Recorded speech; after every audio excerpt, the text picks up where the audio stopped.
बुद्ध के संघ सबके लिए खुले रहते।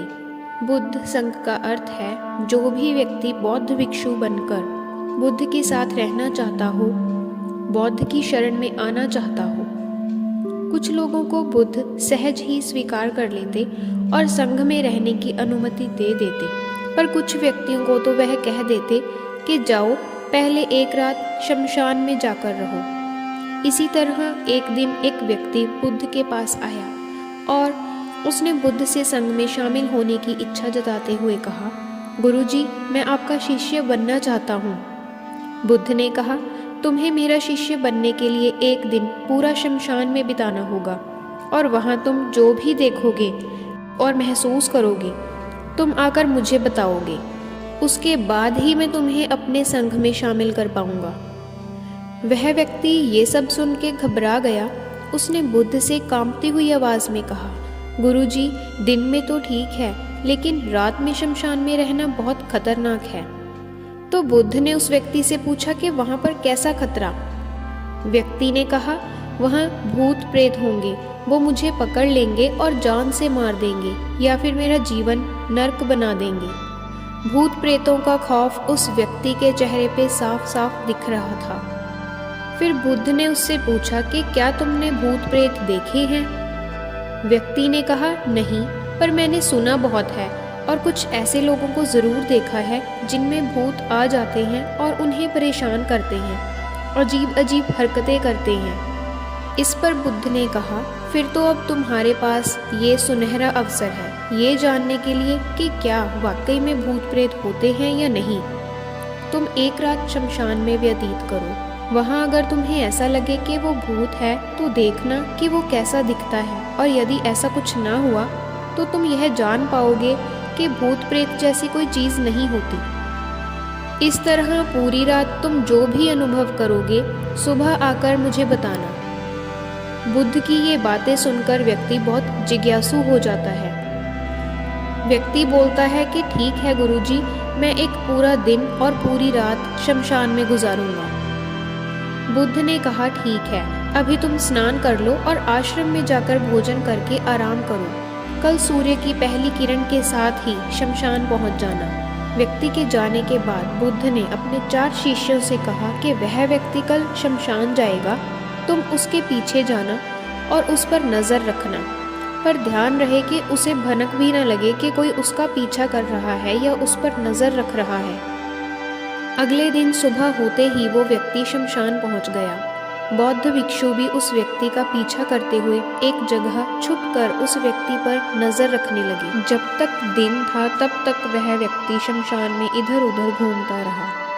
उसे कुछ खास अनुभव नहीं हुआ, लेकिन जैसे जैसे सूर्यास्त के साथ अंधेरा बढ़ता जा रहा था उस व्यक्ति की धड़कनें भी बढ़ रही थी। किसी तरह उस व्यक्ति ने पूरी रात शमशान में गुजार ही ली और सुबह होते ही बुद्ध के पास पहुंच गया। बुद्ध ने उस व्यक्ति से पूछा, बताओ, शमशान में कैसा समय व्यतीत हुआ तुम्हारा?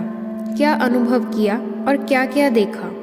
व्यक्ति बोला, गुरुजी, जैसे ही मैं सुबह सुबह शमशान पहुंचा तो वहां कुछ घंटे बाद मुझे कुछ लोगों की भीड़ शमशान की ओर आती दिखाई दी। वो लोग एक अर्थी लेकर आ रहे थे। मैंने जब उन लोगों को ध्यान से देखा तो उनमें से कुछ लोग बहुत दुखी और कुछ लोग सामान्य और कुछ लोग बेहद खुश थे। वो लोग उस मृत इंसान के बारे में बोल रहे थे कि इस व्यक्ति ने बहुत अच्छे कर्म किए हैं, बहुत किस्मत वाला है ये। इसके बाद उस मृत बुजुर्ग के बेटे ने अपने वृद्ध पिता की चिता को अग्नि दी। अर्थी के साथ शमशान आए कुछ लोग वहीं खड़े रहे। चिता प्रचंड अग्नि की लपटों में जल रही थी। सभी लोग मायूस खड़े जलती चिता को निहार रहे थे। जैसे जैसे चिता की अग्नि मंद पड़ने लगी वहाँ मौजूद लोग भी वहाँ से जाने लगे। थोड़ी देर बाद वहाँ 2 और अर्थी आई, जिसमें एक अर्थी किसी अमीर व्यक्ति की थी जो तरह तरह के फूलों से बहुत सजी धजी थी। उस अर्थी के आसपास बहुत से लोग भी थे। और दूसरी अर्थी एक गरीब व्यक्ति की थी जो बेहद साधारण सी थी और उसके आसपास गिने चुने ही लोग थे। अमीर व्यक्ति की चिता चंदन की लकड़ी पर जलाई गई जबकि गरीब व्यक्ति की चिता साधारण लकड़ियों पर ही जलाई गई। पहले अमीर व्यक्ति की चिता को जलाया गया क्योंकि वो अमीर था, उसके बाद गरीब व्यक्ति की चिता को जलाया गया। जब दोनों व्यक्तियों की चिताएं जल गई तो सभी लोग शमशान से चले गए, लेकिन मैं वहीं खड़े चिताओं को देखता रहा। फिर बुद्ध ने कहा, तुमने उनकी चिताओं को देखकर क्या समझा और क्या अनुभव किया? व्यक्ति ने कहा, गुरुजी, दोनों की चिताएं समान थी, दोनों के ही शरीर उन चिताओं में समान तरीके से ही जले। उसके बाद जब सब कुछ जलकर राख में बदल गया तो वो राख भी एक समान ही हो गई। गुरुजी, उसके बाद वहाँ पर एक औरत की अर्थी आई। उस औरत का पति बहुत दुखी था, फूट फूट कर रो रहा था। अर्थी के पास शमशान में आए बाकी लोग भी बहुत दुखी थे और सभी उस पति को शांत कराने की कोशिश कर रहे थे और उसको सांत्वना दे रहे थे। मैंने उसमें देखा कि बहुत से लोग काफ़ी ज्ञानी थे जो ज्ञान की बातें कर रहे थे।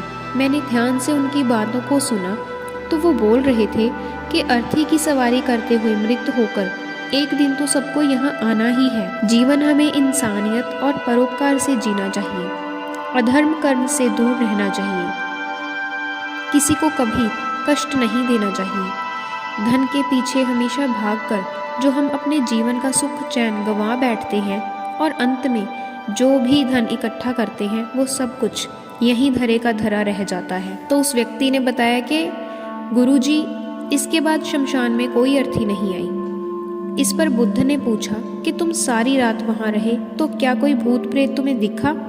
व्यक्ति बोला, नहीं, वहाँ मुझे कोई भूत प्रेत नहीं दिखा। हालांकि मन में एक डर तो था, पर सच कहूँ तो पूरी रात मैं अपने आप से ही डरता रहा। कभी हवाओं से हिलने वाले पत्तों की आवाज़ों से डरता रहा तो कहीं आसपास मौजूद जीव जंतुओं की आवाज़ों से डरता रहा। सारी रात सहमा रहा, लेकिन पूरी रात में मुझे कोई भूत प्रेत नजर नहीं आया। बुद्ध ने उस व्यक्ति से कहा, ठीक है, अब तुम जाओ और आश्रम में आराम करो। कल फिर तुम्हें पूरा दिन और पूरी रात शमशान में बिताना होगा। अब वो व्यक्ति ये सुनकर बोला कि आप कैसी बातें कर रहे हैं गुरुजी? आपके ही कहने पर आज पूरा दिन और पूरी रात मैंने शमशान में गुजारी है। वो समय मैंने कैसे काटा है मैं ही जानता हूँ। अब मैं दोबारा वहाँ नहीं जाऊँगा। बुद्ध ने कहा, देखो, जो खास चीज़ तुम्हें वहाँ जाकर मिलनी है वो तुम्हें अभी तक नहीं मिली है। जब तक वो चीज़ तुम्हें नहीं मिल जाती मैं तुम्हें अपने संघ में शामिल नहीं कर सकता। तुम एक दिन और वहाँ रुको, तुम्हें वो अवश्य मिल जाएगा जो तुम्हें चाहिए। व्यक्ति बोला, ठीक है, मैं कल एक दिन और एक रात और व्यतीत करूँगा शमशान में। अगले दिन सुबह वो व्यक्ति बुद्ध का आशीर्वाद लेकर फिर से शमशान पहुंच गया। एक पूरा दिन और रात बिताकर वो व्यक्ति अगली सुबह फिर बुद्ध के पास पहुंचा, लेकिन इस बार उस व्यक्ति के चेहरे पर एक अलग ही तेज था, एक अलग ही खुशी झलक रही थी, मानो उसे वो मिल गया हो जो उसे चाहिए था। लेकिन बुद्ध उसके मुंह से सुनना चाहते थे, इसीलिए बुद्ध ने एक ही सवाल पूछा कि क्या तुम्हें वो चीज़ मिल गई है? तो व्यक्ति ने बोला, हाँ गुरुजी, मुझे वो मिल गई। बुद्ध ने पूछा कि बताओ तुम्हें वहाँ क्या मिला?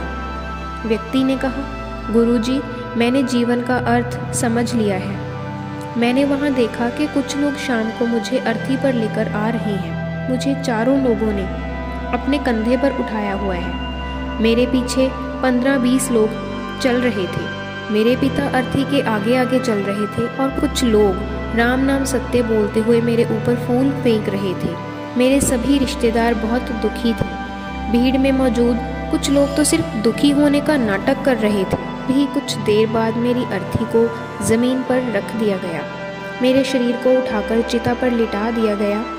मैं ये सब दृश्य अर्थी पर लेटे हुए देख रहा था। मैंने उस अर्थी से उठना चाहा, पर उठ नहीं सका। मैं सांस लेना चाहता था, पर सांस नहीं ले पा रहा था।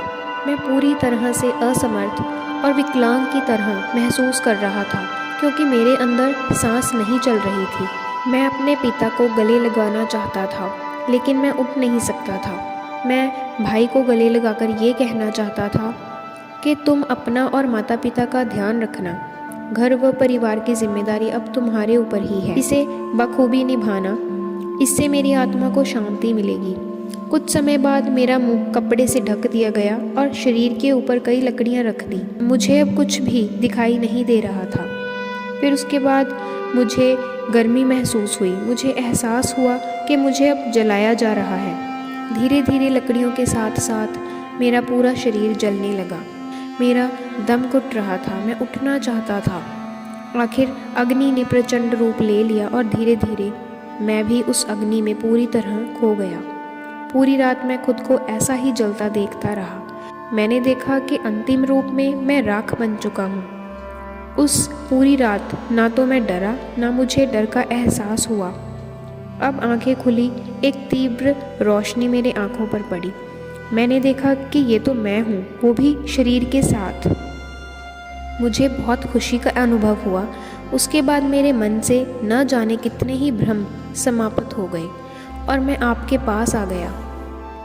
बुद्ध मुस्कुराए और बोले कि तुम अब संघ में शामिल हो सकते हो, क्योंकि तुमने अब ज्ञान रूपी उस बीज को प्राप्त कर लिया है जिसमें शरीर को भूलकर स्वयं को जानने की इच्छा होती है। इसी ज्ञान की प्राप्ति के लिए मैंने तुम्हें शमशान भेजा था। शमशान आने वाला हर व्यक्ति भी यह समझ रहा होता है, पर शमशान से वापस जाते हुए सब भूलकर फिर से अपनी वही गलतियों को दोहराता है।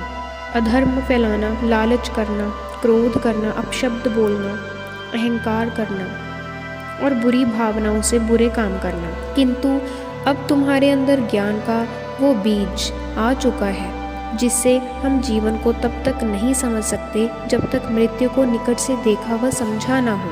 अच्छे स्वास्थ्य की कीमत वही समझ सकता है जो अत्यंत बीमार हो या बहुत लंबे समय से बुरे स्वास्थ्य से जूझ रहा हो।